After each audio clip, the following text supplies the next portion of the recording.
The pressure is on for railroad unions and management to reach a labor deal before a potential freight rail strike hits the U.S. in 10 days.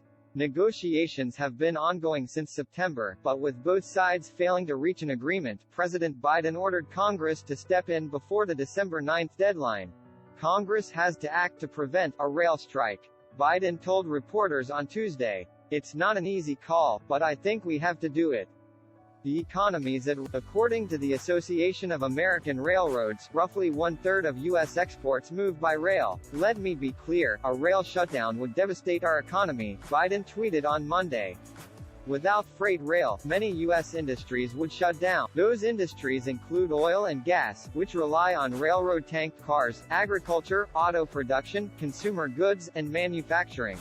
The president is calling on Congress to pass legislation that would adopt the tentative agreement that exists between railroad workers and operators.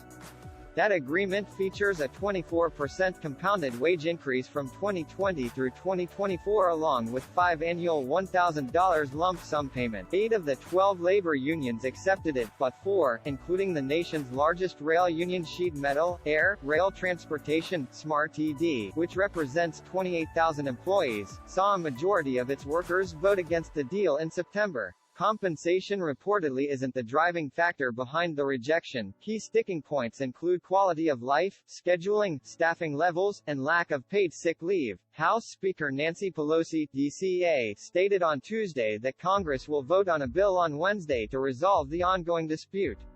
Meanwhile in the Senate, Majority Leader Chuck Schumer, DNY, said he and Senator Mitch McConnell, RKY, have agreed to get the bill passed as soon as possible, sooner than the December 9 deadline. A strike would mean operations halting across the country. Not only would transportation be impacted but also shipping and freight, which have already been embroiled in supply chain disruptions. These are companies that have already had inventory challenges going all the way back from 2020, Mark Okerstrom, president of Convoy, an American trucking software company, told Yahoo Finance Live video above. COVID disruption in 2021 continued this year, so it would just be adding disruption upon disruption.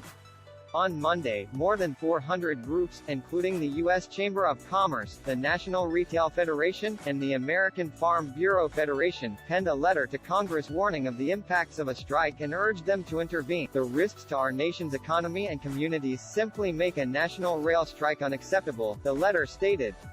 Therefore, absent a voluntary agreement, we call on you to take immediate steps to prevent a national rail strike and the certain economic destruction that would follow. The letter warned that rail traffic stoppage could halt nearly 30% of U.S. cargo shipments and cost the economy up to $2 billion per day on top of worsening the current inflationary environment.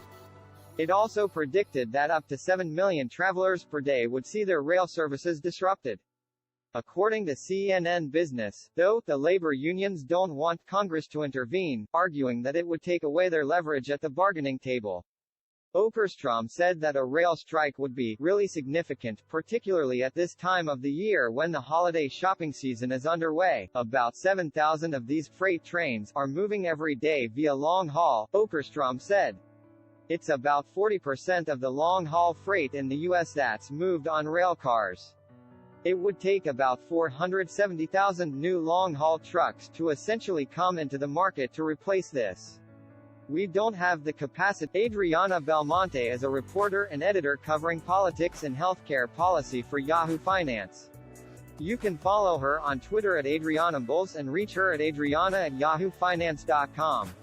Download the Yahoo Finance app for Apple or Android. Follow Yahoo Finance on Twitter, Facebook, Instagram, Flipboard, LinkedIn, and YouTube.